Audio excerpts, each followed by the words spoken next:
Pemirsa, menyerang balik dan saling bantah. Itulah yang dilakukan terdakwa Ferdy Sambo, Putri Chandrawati, Ricky Rizal, dan Kuat Ma'ruf serta Eliezer menanggapi ditolaknya nota pembelaan oleh jaksa. Inilah pertarungan terakhir sebelum hakim menentukan hukuman. Saling bantah, saling serang, dan saling sindir antara jaksa penuntut umum dan kuasa hukum menjadi tontonan di Pengadilan Negeri Jakarta Selatan. Jaksa menolak nota pembelaan Kuat Ma'ruf lantaran tidak memiliki dasar yuridis, sedangkan kuasa hukum Kuat memastikan tuntutan jaksa hanya berdasarkan asumsi. Pledoi tim penasihat hukum haruslah dikesampingkan. Selain itu, uraian-uraian pledoi tersebut tidaklah memiliki dasar yuridis yang kuat yang dapat digunakan untuk menggugurkan surat tuntutan tim penuntut umum.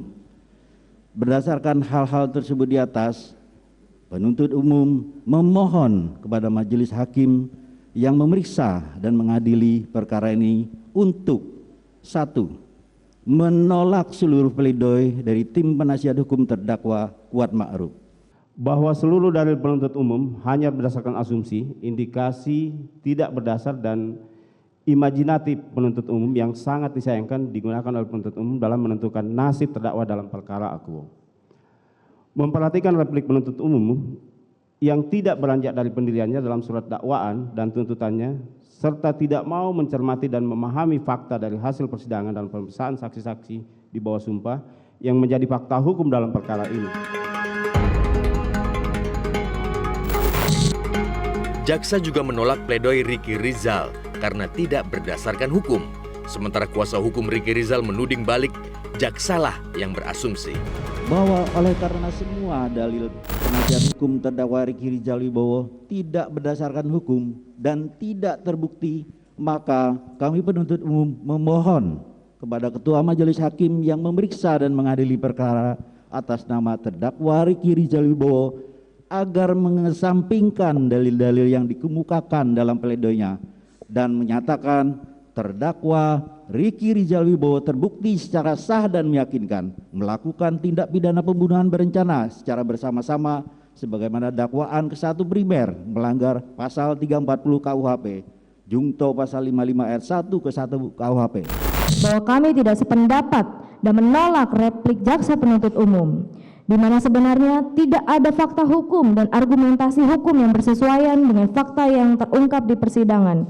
Bahkan tidak ada hal-hal baru yang bersifat substantif yang disampaikan oleh penuntut umum dalam repliknya.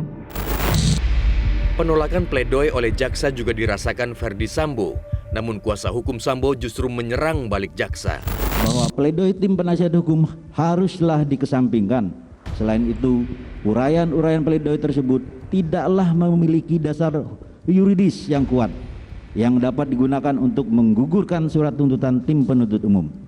Berdasarkan hal-hal tersebut di atas, penuntut umum memohon kepada majelis hakim yang memeriksa dan mengadili perkara ini untuk 1. Menolak seluruh pledoi dari tim penasihat hukum terdakwa Ferdy Sambo. Tim penasihat hukum terdakwa memohon kepada majelis hakim yang mulia yang memeriksa dan mengadili perkara ini untuk 1. Menerima seluruh dalil duplik dari tim penasihat hukum terdakwa Ferdy Sambo. 2. Menolak seluruh dalil replik dari penuntut umum. Berang, nota pembelaan Putri Chandrawati ditolak jaksa dan dituding mempertahankan kebohongan. Kuasa hukum Putri menyebut jaksa telah memanipulasi fakta persidangan. Surat dakwaan dan surat tuntutan yang berdasarkan keterangan saksi Richard Eliezer Pudiang Lumiu, lagi-lagi tim penasihat hukum terdakwa Putri Chandrawati memperlihatkan sikap yang tidak profesional dan bahkan tidak mampu mempertahankan hak lainnya, yakni terdakwa Putri Chandrawati. Bahkan tim penasihat hukum ikut berkontribusi dalam mempertahankan kebohongan yang dibangun oleh terdakwa Putri Chandrawati. Sudah jelas dan nyata serta sudah tidak dapat terbantahkan lagi. Penuntut umum seringkali mengambil kesimpulan dengan dasar klaim kosong tanpa bukti yang sah dan argumentasi hukum yang solid. B. Replik penuntut umum semakin menjauhkan peradilan ini dari upaya pencarian kebenaran material. Sebagai perbandingan, jika dalam proses penyidikan pernah ada skenario yang disusun, maka di persidangan ini terdapat hal yang lebih tidak pantas dilakukan, yaitu manipulasi peristiwa untuk kepentingan klaim pembuktian dalil penuntut umum. Sementara itu, meski berstatus justice collaborator, jaksa menolak nota pembelaan Eliezer lantaran ada dilema yuridis.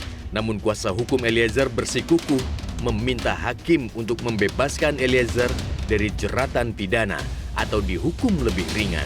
Bahwa kondisi ini menimbulkan dilema yuridis karena di satu sisi terdakwa Richard Eliezer Budiang Lumiu dikategorikan sebagai seorang saksi atau pelaku yang bekerja sama yang dengan keberanian dan kejujurannya telah berkontribusi membongkar kejahatan yang direncanakan untuk membunuh korban Nofriansah Yosua Huta Barat dan juga membongkar skenario pengkelabuan yang dibuat oleh pelaku utama yaitu saksi Ferdi Sambo.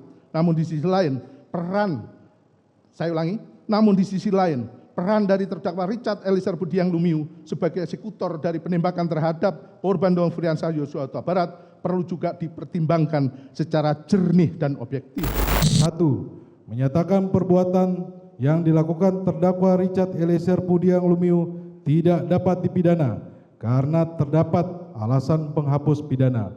2. Menyatakan terdakwa lepas dari segala tuntutan hukum onslah van revolving.